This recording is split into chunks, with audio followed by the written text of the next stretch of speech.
เอาพี่น้องเลยเนาะกราบทักทายสบายดีพ่อแม่พี่น้องเบิดสุขุสู่คนพี่น้องเลยเนาะบ่ว่าสิอยู่ในและก็ต่างประเทศพี่น้องเลยก็ยินดีต้อนรับเข้าสู่ช่องเบาเตียงทอง Channel คือเก่ามื้อนี้เบาเตียงก็มาอยู่ห้องอยู่หอพี่น้องเอ้ยอยู่เมืองร่องแจ้ง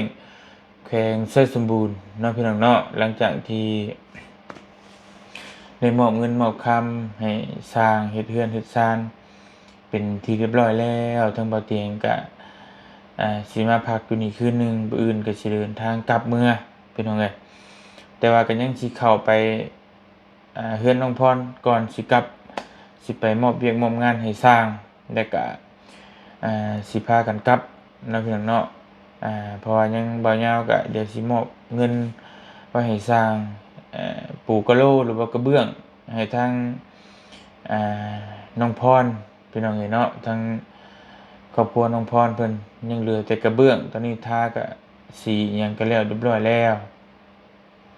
พี่น้องเอ้ยมื้อนี้บ่เตียงก็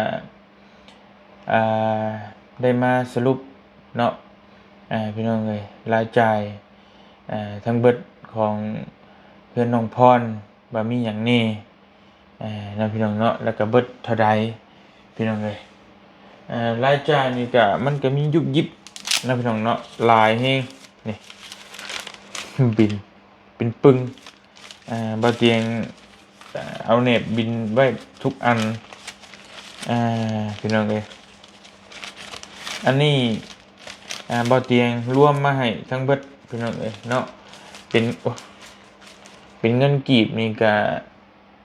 119,000,000119,908,17,50080800,000ห้า8,8,500,000พี่น้องเอ้ย8,000,000ตัวเลขตัวเลขคำ100,000,000สิเด้อโอ้แล้วสิจะมีเงินหลายเนาะเอาใหม่พี่น้องเอ้ย119,000,000เนาะ19,875,000กีบถ้าเป็นเงินไทยก็สิประมาณอ่า100,000กับ75,000บาทอันนี้ง่ายแน่พี่น้องเอ้ยเดี๋ยวบ่เตียงก็บ่ได้รวมว่าเป็นเงินดอลแล้วมันประมาณเท่าใดมันเป็นเงินดอลเด้อพี่น้องเอ้ยถ้าเป็นเงินดอลลาร์เนาะสิประมาณเท่าใดพี่น้องเอ้ยสิประมาณเดี๋ยวเบิ่งเด้อ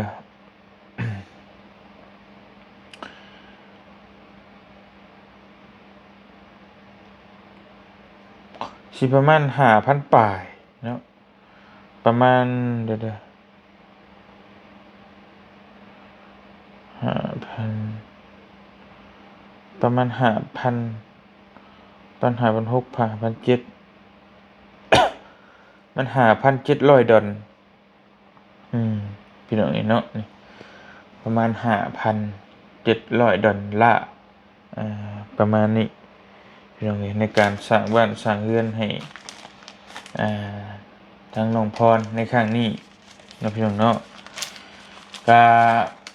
ถือว่าแพงตึกเนาะพี่น้องเนาะแต่มาแพงนี่มันแพงน้ำหยังแพงน้ำค่าขนส่งค่าของค่าอหยังต่างๆก็แพงถามว่าแพงแฮงบ่ก็เหมาะสมสำหรับนี่เรือน100,000 กว่าบาทพี่น้องเนาะได้ประมาณส่ำนี้ในยุคปัจจุบันนี้นี่คือสุดๆพี่น้องเอ้ยนี่คือบ่เตียงบ่ได้ไล่ซื้อกินซื้อยาซื้อของฝากของต้อนไปให้เพิ่นได้เด้ซื้อกับข้าวกับน้ำยังบ่ได้ไล่ยังบ่ได้คิดไล่ตัวที่บ่เตียงเอาให้คนมาซอยเฮ็ดเวียกเฮ็ดงานนั่นอีกเนาะก็หลายๆพี่น้องเอ้ยจ้างเพิ่นมื้อละ200,000ผู้เพิ่นมาซอยก็ได้แต่บ่เตียงก็บ่ได้คิดไร เนาะไล่แต่ตัวสำคัญพี่น้องเอ้ยเพราะว่ามันยิกมันยกกับบ่เตียงเอาเงินบ่เตียงเองซอยกันอย่าให้มันแล้วให้มันทั่วเนาะอาทั้งเบิดทั้งมวลนี่ก็เป็นเงินบ่เตียงเนี่ยจำนวนหนึ่งแล้วก็เป็นเงินผู้ใหญ่ใจบุญเพิ่นฝากมาพี่น้องเอ้ยเนาะให้บ่เตียงอ่าสมทบกันซอยกันเพราะเพิ่นเห็นแล้วก็สงสารว่าซั่นเพราะว่าทั้งผู้เพิ่นก็โอ้ยว่าซั่นพี่น้องเอ้ยเนาะเห็นแล้วก็อยากซอยเนาะพี่น้องเนาะทั้งแม่เพิ่นหรือเอื้อยอ้ายเพิ่นก็อยากซอยกันให้มันแล้วให้มันทั่ว เดี๋ยวบ่เตียงสิอ่านผู้ใหญ่ชื่อผู้ใหญ่ใจบุญผู้ที่ฝากเงินมาซอยรอบนี้เนาะก็มีหลายบ่เตียงจดไว้พี่น้องเอ้ยผู้ที่หนึ่งนี่ก็มีเอื้อยจูลี่เนาะและ$600แล้วก็ผู้ที่สองนี่ก็มีครอบครัวทั้งอ้ายบุญจันทร์แสนอ้ายบุญจันทร์500,000กีบแล้วก็แม่สมภู500,000กีบแล้วก็พ่อบุญยง200อ่า US พี่น้องเอ้ยแล้วก็พ่อตู้เสรีอ่าเวโลหะเนาะ500 US หรือว่า$500แล้วก็อ้ายศรีศักดิ์กิจนิกรแล้วก็อ้ายดอนสัญญจิตนี่เพิ่นรวมกัน2คนเพิ่นนั่นแหละแล้วก็มีหลายผู้หลายคนรวมกันมาก็2,000 US เนาะแล้วก็ลุงใหญ่ใจดีจากออสเตรเลียเพิ่นก็ฝากมาสมทบพี่น้อง1,500 US เนาะแล้วก็พี่ไสยพรจากประเทศไทยก็3,000 บาทแล้วก็เอื้อยไก่น้อย$200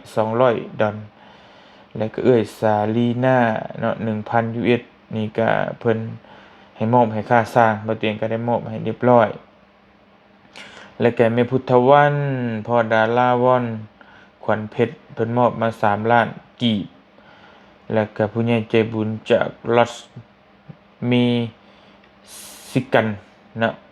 $200แล้วก็แม่เกษรพี่น้องเอ้ย9,000 บาทแล้วก็ทีมงานแม่เย็นแล้วก็ทีมงานเอื้อยน้อยเนาะสังบาบุญสารวัตร15,000 บาทหรือว่าประมาณ10ล้านกีบนั่นแหละเพิ่นก็สมทบมาพี่น้องเอ้ยทั้งเบิดทั้งมวลนี่ก็เป็นเงินผู้ใหญ่ใจบุญเนาะที่ซอยเข้ามาพี่น้องเอ้ยก็ประมาณราวๆ100ล้านร้อยนิดๆเนาะพี่น้องเนาะแต่เหลือหั้นก็เก็บมายิกมาย่อยใส่กันก็ได้119ล้านพี่น้องเอ้ยเนาะ